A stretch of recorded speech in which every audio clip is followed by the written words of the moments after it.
ஜாஃபர் சாதிக் வழக்குலேருந்து நீதிபதி விலகி இருக்கிறார். ஜாஃபர் சாதிக்னா யாருன்னு உங்களுக்கு தெரியும், குறிப்பாக திமுகவுடைய அயலக பிரிவில் இருந்தவர். செந்தில் பாலாஜி வழக்கில் பார்த்தீங்கன்னாக்கா நீதிபதி விலகல்.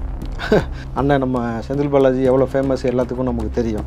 ஆர்எஸ் பாரதிக்கு எதிரான வழக்கில் நீதிமன்றம் அவதூறு வழக்கில் நீதிபதி விலகல். அனிதா ராதாகிருஷ்ணன் அவருடைய வழக்கில் பார்த்தீங்கன்னாக்கா நீதிபதி விலகல். அப்போ தொடர்ச்சியாக இப்போ எந்த அளவுக்கு பொலிட்டிக்கல் ப்ரெஷரை கொடுத்துருந்தாக்கா எவ்வளோ இந்த மாதிரியான ஒரு மோசமான நிகழ்வு நடக்கும்ன்றது தான். நேரடியாக முதலமைச்சருடைய கட்டுப்பாட்டில் இருக்கக்கூடிய உள்துறை செயலாளர் நீதிமன்றத்தில் ஆஜராகணும். நீங்கள் ஆஜராகவில்லை என்றால் உங்களுக்கு பிடிவாரண்ட் பிறப்பிக்கப்படும், உங்களை கைது பண்ணுவதற்கு நான் பிடிவாரண்ட் பிறப்பிப்பேன் சொன்ன பிறகுதான் இவர்கள் அவசர கதியாக போகிறாங்க. அதற்கு முன்பாக இடைப்பட்ட காலத்தில் ஆஜராகாமல் ஒரு குறிப்பிட்ட சமூகத்தை கிட்டத்தட்ட அந்த சமூகத்தை எப்படி சித்தரிக்கிறாங்கனாக்கா, அந்த பெண்கள் வீட்டில் ரொம்ப ரெஸ்ட்ரிக்ஷனை வளர்க்குறாங்க, பெரிய லெவலில் வெளியில் சுதந்திரம் கொடுப்பதில்லை, அந்த பெண்கள் ஒரு குறிப்பிட்ட ஸ்டேஜுக்கு மேலே யார் கூட வேணாலும் உடலுறவு வைத்துக் கொள்ளலாம், யார் கூட வேணால் எப்படி வேணால் இருக்கலாம். இதை விட மோசமான ஒரு காட்சி அதில் இருக்கக்கூடிய காட்சி என்னன்னாக்கா, நம்ம தான் பார்க்குறோமே 200ரூவான்றது 300ரூவாய் ப்ரமோட் ஆயிருக்குன்னு சொல்லி பார்த்துமா செய்திகள் கொண்டு இருக்கிறதா. இவர்கள் கொடுக்கக்கூடிய பணம் எந்த அளவுக்கு, ஏன் இந்த முறை ஈரோடு மக்களுக்கு பணம் குறைவாக கொடுக்கப்படுகிறது, அங்கே உள்ள பிரச்சனை. இங்கே சமூகத்தில் எவ்வளோ பிரச்சனை போகுது, அவங்களுக்கு பிரச்சனை ஏன் இந்த வாட்டி காசு கம்மியாக, ஏன்னா இந்த வாட்டி காம்படிஷன் இல்லை. அவர் பேசக்கூடிய அந்த ஒரு பெரியாரை இவ்வளவுலாம் செய்திருக்கிறார், பெரியார் இந்த மாதிரிலாம் சொல்லிக்கான விஷயத்தை அவர் பேசியிருக்கிறார். பிஜேபி இந்த பக்கம் கடுமையாக அவருக்கு ஆதரவு தெரிவிக்கிறது, இன்னும் சில கட்சிகள் ஆதரவு தெரிவிக்கிறது, பல கட்சிகள் எதிர்ப்பு தெரிவிக்கிறது அப்படிங்கும் பொழுது அப்போது இது பல கட்சி வைசஸ் பல கட்சி அப்படின்ற மாதிரி போகுது. இப்போது இந்த மூலமாக சீமானை கைது செய்தால் மேலும் சீமானுக்கு ஒரு ஃப்ரேம் கிடைக்கும்.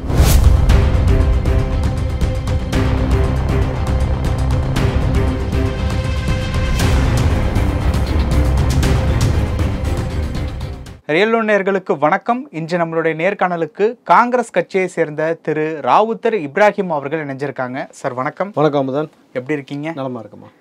அண்ணா யூனிவர்சிட்டி வழக்கை பொறுத்த வரைக்கும் எடப்பாடி அவர்கள் சிபிஐ விசாரணை வேண்டும் அப்படிங்கிற ஒரு கோரிக்கையை வச்சிருக்காரு.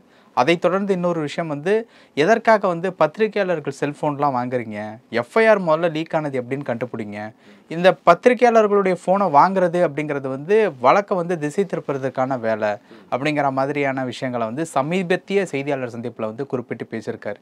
எப்படி பார்க்குறது இந்த பேச்சை? பத்திரிகையாளருடைய மொபைல் ஃபோனை வாங்க வேண்டிய அவசியம் ஏன் ஏற்பட்டிருக்கிறது என்பது 2 கோணத்தில் சொல்லப்படுகிறது. ஒன்று, அந்த பத்திரிகையாளர்களுக்கு கிட்டத்தட்ட அந்த ஞானசேகரனோட தொடர்பு இருந்ததா இல்லையா கண்டறியக்கூடிய வேலை. இன்னொன்று, இதில் விசாரணைக்கு இதுக்குள்ளே இருக்கக்கூடிய இந்த வட்டத்துக்குள்ளே தமிழ்நாடு காவல்துறையும் சில பேர் என்ன செய்கிறாங்கன்றதாக சொல்லப்படுகிற குற்றச்சாட்டு என்னன்னாக்கா, பத்திரிகையாளர்களுடைய மொபைல் ஃபோனை வாங்கும் பொழுது பத்திரிகையாளர்கள் போராட்டம் பண்ணுவாங்க. அப்போ இது வேறு வடிவம் பெறும். அப்போ வேறு வடிவம் பெறும் பொழுது அவர்களுக்கு, அதாவது இந்த விசாரணை அதிகாரிகள் 3 ஐஏஎஸ் அதிகாரி இருக்காங்களே, அவங்களுக்கு ஒரு அழுத்தம் கொடுக்கப்பட்டு அதற்காக தான் பார்த்தீங்கன்னா அதுலேருந்து இந்த விசாரணை குழுவில் கூட நான் விலகிடுறேன் அப்படின்னு சொல்லிட்டு விலகின விஷயமா இருக்கட்டும். தொடர்ச்சியாக இது போன்ற செய்திகள்லாம் பார்த்தீங்கன்னாக்கா தமிழ்நாட்டில் எந்த அளவுக்கு போய்கிட்டு இருக்குன்னு ஒரு விஷயத்தை நம்ம சொல்லுவோம். கிட்டத்தட்ட இந்த அதிகாரிகளுடைய விலகுதல் அப்படின்றது கிட்டத்தட்ட ஒரு அழுத்தம் ஏற்பட்டு இந்த வழக்கை திசை திருப்புவதற்காகவும் அல்லது மேல்மட்ட கட்சியில் உள்ள நபர்கள் கொடுக்கக்கூடிய பொலிட்டிக்கல் ப்ரெஷர்னாலையும் விலகிறாங்கன்றது தான் யதார்த்தமான உண்மை. அதுக்கு சில சான்றுகள் சொல்லலாம்னா, ஜாஃபர் சாதிக் வழக்குலேருந்து நீதிபதி விலகி இருக்கிறார். ஜாஃபர் சாதிக்னா யாருன்னு உங்களுக்கு தெரியும். கிட்டத்தட்ட பார்த்தீங்கன்னா மெத்துன்ற விவகாரத்தை சர்வதேச நாடுகளுக்கு கடத்தி இந்தியாவுக்கும் சரி தமிழகத்திற்கும் சரி களங்கத்தை ஏற்படுத்திய ஒரு நபராக இருக்கிறார். குறிப்பாக திமுகவுடைய அயலக பிரிவில் இருந்தவர். செந்தில் பாலாஜி வழக்கில் பார்த்தீங்கன்னாக்கா நீதிபதி விலகல். அண்ணன் நம்ம செந்தில் பாலாஜி எவ்வளோ ஃபேமஸ் எல்லாத்துக்கும் நமக்கு தெரியும். ஆர்எஸ் பாரதிக்கு எதிரான வழக்கில் நீதிமன்றம் அவதூறு வழக்கில் நீதிபதி விலகல். அதுக்கடுத்து பார்த்தீங்கன்னாக்கா அமைச்சர் அனிதா ராதாகிருஷ்ணன் அவருடைய வழக்கில் பார்த்தீங்கன்னாக்கா நீதிபதி விலகல். அப்போ தொடர்ச்சியாக நீதிபதிகள் விலகுவதும் காவல்துறையோட உயர் அதிகாரிகள் விலகுவதுமாக அப்போ எந்த அளவுக்கு பொலிட்டிக்கல் ப்ரெஷரை கொடுத்துருந்தாக்கா எவ்வளோ இந்த மாதிரியான ஒரு மோசமான நிகழ்வு நடக்கும்ன்றது தான். இப்போ எடப்பாடி அவர்கள் சொல்வது போல் யார் அந்த சார் அப்படின்ற விஷயத்திற்கு ஒரு நீதி கிடைக்க வேண்டும். இது கூட நம்ம எதை பொருத்தி பார்க்கணும் அப்படின்னாக்கா, இப்போ சமீபமாக ஈசிஆரில் யார் அந்த சார்னு கேள்விப்பட்டோம் இல்லையா? ஆமாம், யார் அந்த காருக்குள்ளே இந்த சார் யாருன்றதான மேட்ரு. யார் அந்த காருக்குள்ளே இந்த சார் யாருன்னும் பொழுது இன்றைக்கு அது சம்மந்தமாக ஒரு காணொலி வெளியில் வந்தது. அந்த நபர் என்னன்னு சொல்லி வந்தது, திமுகவினுடைய ஆதரவாளர், அந்த கொடியை பொறுத்தி இருக்கிறவங்க, அந்த மாதிரி செய்திகள் வந்தது. இப்போது ஒரு நபரை பிடிச்சி விசாரணை எடுத்து அந்த காணொலி வெளியில் வந்திருக்கு. நீங்கள் பார்த்தீங்கல்ல, அவன் என்ன சொல்கிறானாக்கா, நான் திமுக காரன் கிடையாது, நான் வந்து எங்களுடைய இதெல்லாம் பார்த்தீங்கன்னா அதிமுக, நாங்கள் வேறு ஒரு இது அப்படின்ற மாதிரியான விஷயம். காவல்துறை விசாரணைக்கு உட்பட்ட, காவல்துறை விசாரிக்கும் போது நடந்த விஷயங்கள் எப்படி ஊடகத்தில் வந்தது? அப்போ இதுலேருந்து நீங்கள் ஒரு விஷயம் புரிஞ்சுக்கணும். சரி, இவன் அதிமுக விசாரித்து வீடியோ வெளியிட்டீங்க, ஞானசேகரை விசாரித்து வீடியோ வெளியிடல, அப்போ திமுககாரன் தானே. யதார்த்தமான உண்மை புரிஞ்சுக்கோங்க. அவர் திமுகவினுடைய அனுதாபி அப்படின்ட்டு தான் சிஎம் அவர்களே ஒத்துக்கிட்டாங்களே. சிஎம் அனுதாபின்றதெல்லாம் இல்லை தம்பி. இவனை விசாரித்து நீங்கள் சொன்னீங்கல்ல, ஏன் அவனை விசாரித்து காணொலி வெளியிடல? அவன் கூட வந்த நபர் யார், திருப்பூரில் வந்த நபர் யார், அந்த சாருக்கு ஃபோன் பண்ணான இந்த சார் யார், இவன் யாருக்கெல்லாம் மாமா வேலை பார்த்தான், இதை என்கொயரி பண்ணியிருப்பீங்கல்ல, ஏன் அந்த காணொலி வெளியிட வேண்டியதானே எடுத்த உடனே?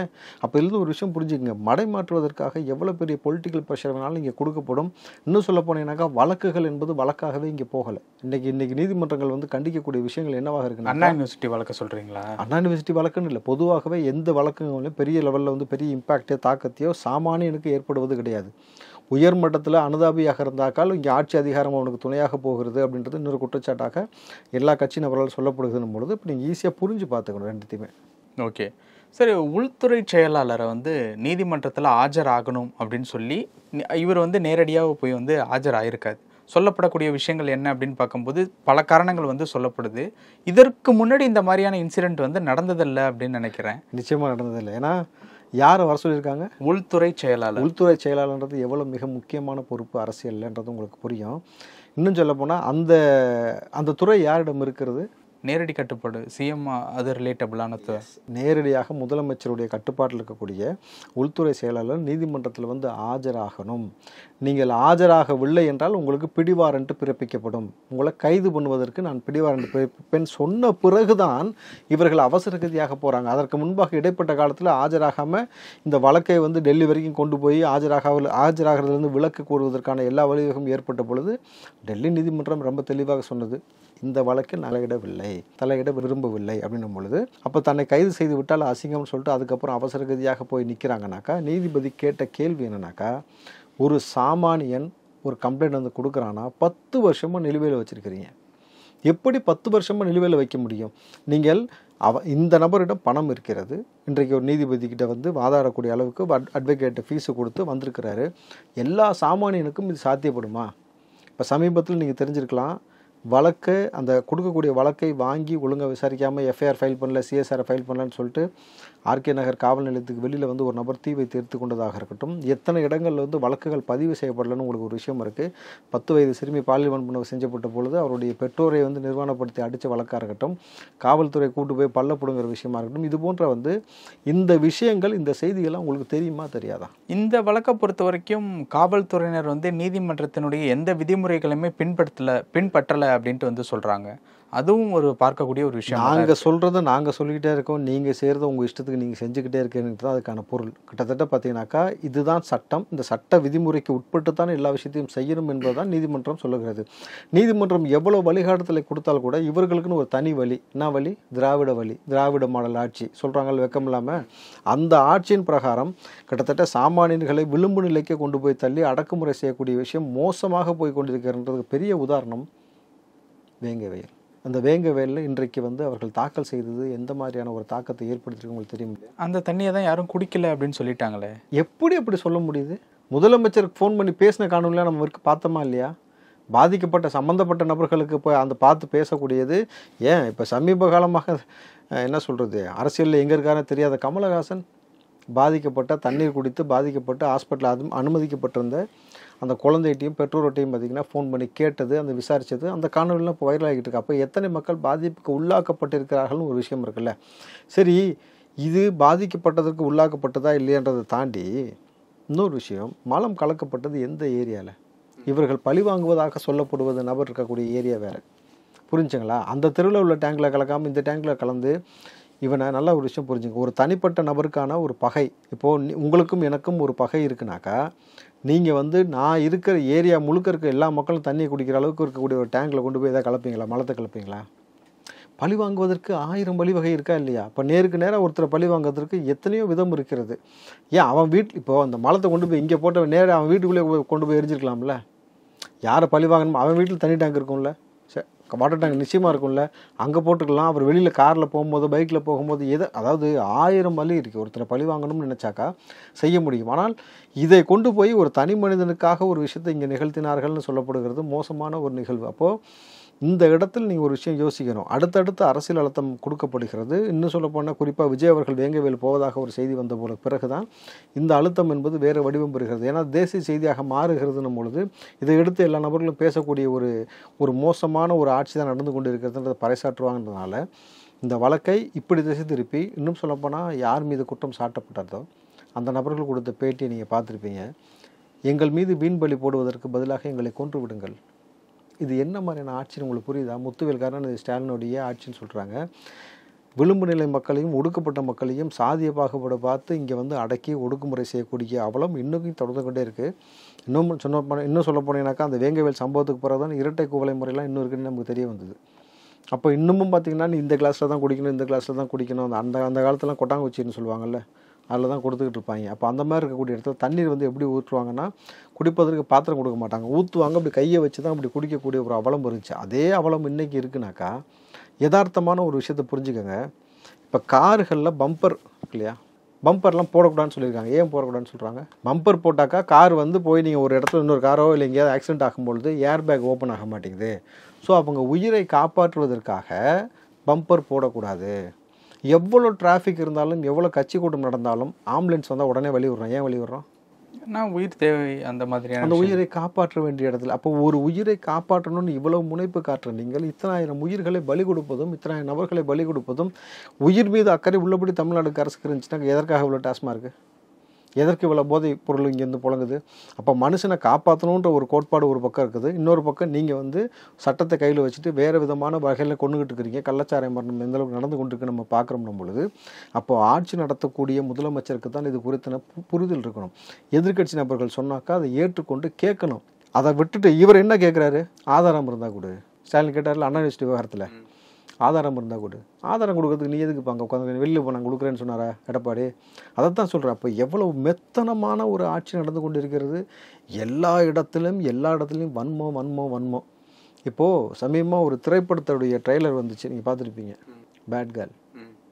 அந்த திரைப்படத்தில் அவர்களுக்கு ஆட்சிப்படுத்தியது எவ்வளோ வக்கரத்துடைய உச்சம்னு உங்களுக்கு புரிஞ்சிருக்கணும். ஒரு குறிப்பிட்ட சமூகத்தை கிட்டத்தட்ட அந்த சமூகத்தை எப்படி சித்தரிக்கிறாங்கனாக்கா, அந்த பெண்கள் வந்து வீட்டில் வந்து ரொம்ப ரெஸ்ட்ரிக்ஷனாக வளர்க்குறாங்க, பெரிய லெவலில் வெளியில் சுதந்திரம் கொடுப்பதில்லை, அந்த பெண்கள் ஒரு குறிப்பிட்ட ஸ்டேஜுக்கு மேலே யார் கூட வேணாலும் உடலுறவு வைத்து கொள்ளலாம், யார் கூட வேணால் எப்படி வேணால் இருக்கலாம். இதை விட மோசமான ஒரு காட்சி அதில் இருக்கக்கூடிய காட்சி என்னன்னாக்கா, பெற்றோர் மிரட்டுகிறார்கள், பெற்றோர் வந்து கண்டிக்கிறார்கள். கண்டிக்கும் பொழுது பிள்ளைகளை இது போல் செய்யாதுன்னு கண்டிக்கும் பொழுது அந்த பிள்ளைகள் நான் தற்கொலை செய்து கொள்வேன்னு பெற்றோரை மிரட்டுற மாதிரியான ஒரு காட்சி.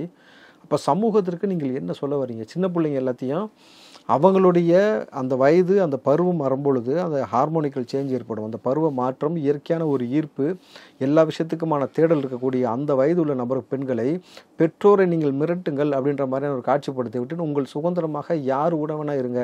இதை எந்த மதம் முதல்ல போதிக்குது? நீங்கள் இந்த சாதியெல்லாம் விட்டுருங்க, அந்த சாதி கருமத்தை தூக்கி போடுங்க. இந்த சாதி அந்த சாதி, அந்த சமூகம் இந்த சமூகம்னு எந்த மதம் இதை போதிக்கிறதுன்னு சொல்ல முடியுமா? எந்த மதம் சொல்லுங்க பார்ப்போம். எந்த மதமும் எந்த மதமாவது யாரோட வேண்டுமானால் நீங்கள் வந்து திருமணத்துக்கு முன்பாக வந்து உடலுறவு வைத்துக் கொள்ளலாம், பிடித்த எத்தனை நபர்கள் கூட உடலுறவு வைத்துக் கொள்ளலாம், உங்களுக்கு மது அருந்தலாம், சிகரெட் பிடிக்கலாம், குத்தலாம், கூத்தடிக்கலாம், போய் மொத்தமாக வந்து ஆண்களை பெண்கள் கபலீகரம் செய்யலாம், பெண்களை ஆண்கள் கபலீகரம் செய்யலாம், பெற்றோர்களை மிரட்டலாம்னு எந்த இடத்துல எந்த மதத்தால் போதிக்கப்பட்டிருக்கிறது? அப்படி போதிக்கப்படாத ஒரு விஷயத்தை கொண்டு வந்து நீங்கள் சமூகத்துக்குள்ளே திணிக்கிறீங்கனாக்கா இதை விட இழிவான மலிவான ஒரு விஷயத்தை செய்ய முடியுமா? வெற்றிமாறனுடைய ப்ரொடக்ஷன் இத்தனைக்கு அது வெக்கம் இல்லாமல் வெற்றிமாறன் எடுக்கக்கூடிய படம்லாம் என்ன மாதிரியான படம்? சமூக புரட்சின்றாரு, படிங்கன்னு சொல்கிறாரு, படிங்க அப்படின்னு சொல்லிட்டு ஒரு படம் எடுக்கிறதும், அவர் காசு கொடுத்து நேரடியாக இல்லாமல் இது போல் வந்து பெண்ணியம் அப்படின்ற ஃபெமினிசம் அப்படின்ற பேரில் வந்து நீங்கள் வந்து இப்படி ஒரு கலங்கப்படுத்துறீங்களே.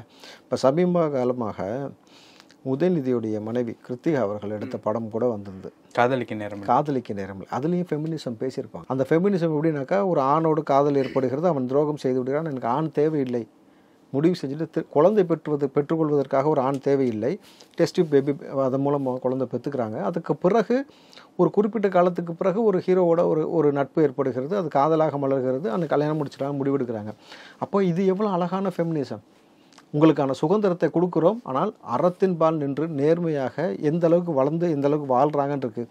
அந்த இடைப்பட்ட காலத்தில் அவங்க வந்து தருதலையாக 10 பேர் கூட போன மாதிரி காட்சி இருக்கா? இல்லை. அப்போது எப்படி ஒரு காதலை சொல்வது, எப்படி வந்து பெண்களுக்கு குழந்தைகளுக்கு ஒரு ஒரு விஷயத்தை போதிக்கணுன்றது இல்லாமல் போகிற போக்கில் வந்து இவ்வளோ கேவலமாக வன்மமாக ஒரு சமூகத்தையே இழிவுபடுத்தக்கூடிய காட்சி வைப்பது என்பது சமூகத்திற்கு பேராபத்து. இந்த பேராபத்தை உணராமல் கடந்து போவது என்பது வருத்தத்துக்குரிய விஷயம். ஈரோடு கிழக்கு இடைத்தேர்தல் ஆல்மோஸ்ட் வந்து ஃபைனலை வந்து நெருங்கியாச்சு. 5ஆம் தேதி தேர்தல், 8ஆம் தேதி வாக்கு எண்ணிக்கை அப்படிங்கிற மாதிரி. என்ன எப்படி கள நிலவரம்லாம் எப்படி இருக்குது? நம்ம தான் பார்க்குறோமே, 200ரூவான்றது 300 ப்ரமோட் ஆயிருக்குன்னு சொல்லி பார்த்துமா செய்திகள் வந்து கொண்டு இருக்கிறதா? இவர்கள் கொடுக்கக்கூடிய பணம் எந்த அளவுக்கு, ஏன் இந்த முறை வந்து ஈரோடு மக்களுக்கு வந்து பணம் குறைவாக கொடுக்கப்படுகிறது? அங்கே உள்ள பிரச்சனை. இங்கே சமூகத்தில் எவ்வளோ பிரச்சனை போகுது, அவங்களுக்கு பிரச்சனை ஏன் இந்த வாட்டி காசு கம்மியாக கொடுக்குது? ஏன்னா இந்த வாட்டி காம்படிஷன் இல்லை, இவர்களுக்கு பெரிய டஃப்பான ஒரு கேண்டிடேட் இல்லை. நாம் தமிழர் வழக்கம் போல் வந்து பெருசாக காசு செலவு பண்ண மாட்டாங்க. இப்போ நம்ம காசு கொடுத்தா ஜெயிச்சிடலாம், 300 கொடுத்தா போதும். இந்த மனநிலையில் கொண்டு போய் தான் இந்த எலெக்ஷன் நடந்துக்கிட்டு இருக்குது. ஜனநாயக முறைப்படி இந்த தேர்தல் நடக்கவில்லை என்பதற்காகத்தான், நடக்காது என்றதை உறுதி செய்த பிறகு தான் பார்த்தீங்கன்னாக்கா அதிமுகவோ பிற கட்சிகளோ அந்த இடத்தை புறக்கணித்தது. அப்போது இந்த ஈரோடு, இந்த பெரியாரின் மண்ணிலிருந்து ஒரு அநீதி ஒரு நிலைநாட்டப்படுகிற கூடிய ஒரு சூழல் தான் ஏற்படுமே தவிர, பெரியார் மண்ணிலிருந்து ஒரு புரட்சியோ ஒரு மாற்றமோ ஒரு பெரிய ஒரு மாறுதல் ஒன்று ஏற்படுமானாக்கா நிச்சயமாக கிடையாது. அப்போ பெரியாரே இருந்திருந்தால் கூட இது எப்படி ஏற்றுக்கொள்வான்றது உங்களுக்கு பார்த்தீங்கன்னாக்கா, திமுகவுக்கும் கலைஞருக்கும் பெரிதாக ஓட்டு போட வேண்டாம்னு சொன்னக்கூடியதான் அந்த இடத்துல தான் பெரியாரும் இருந்தார், பழனி பாபாவும் இருந்தார். பழனி பாபா சொன்ன வார்த்தை, அம்பேத்கரையும் பெரியாரையும் ஏற்றுக்கொள்ளாதவன் சமூகத்திற்கு பேராபத்து, திமுகவையும் கலைஞரையும் ஏற்றுக்கொண்டால் அதுவும் சமூகத்திற்கு பேராபத்து. அவர் சொன்ன 2 விஷயத்தையுமே நீங்கள் பொருந்தி பார்க்கணும். அப்படின்னும் பொழுது இந்த சமூகத்திற்கு யார் பேராபத்தாக ஆரம்ப கட்ட காலத்திலிருந்து இருக்கிறான்னா திமுக என்பது தான் இன்றைக்கி சொல்லப்படுகிற குற்றச்சாட்டினும் பொழுது நிதர்சனமாக அப்படித்தான் வந்து ஆட்சியும் போய் கொண்டிருக்கணும் பொழுது, இந்த ஆட்சியை எப்படி அப்புறப்படுத்த வேண்டும் என்பதற்கு மக்கள் ஒரு புரிதலோடு செயல்படாமல் போனீங்கன்னாக்கா, கோபத்தில் ஒரு கொலை செய்துவிட்டு ஆயுள் முழுக்க கழி தின்பதும், காசு வாங்கிட்டு ஒரு முறை ஓட்டு போட்டு 5 வருஷத்துக்கு முழுக்க கஷ்டப்படுறது தான் உங்களுடைய பொழப்புன்றதை நீங்கள் தான் முடிவு பண்ணி. சரி, எலெக்ஷன் முடிஞ்சதன் பிறகு சீமான் ஏதாவது கைது செய்யப்படுறதுக்கு அந்த மாதிரி எதுவும் வாய்ப்பு இருக்கா? ஏன்னா எலெக்ஷனுக்கு முன்னாடி கைது செய்யப்பட்டால் அவர் ஒரு 30,000 வாக்கு வாங்குறாருன்னா கூட ஒரு 10,000 வாக்கு விழுவதற்கு வாய்ப்பு இருக்குது. ஏன்னா சென்டிமெண்ட் அந்த மாதிரியான விஷயங்களில் வந்து விழுந்துடும்.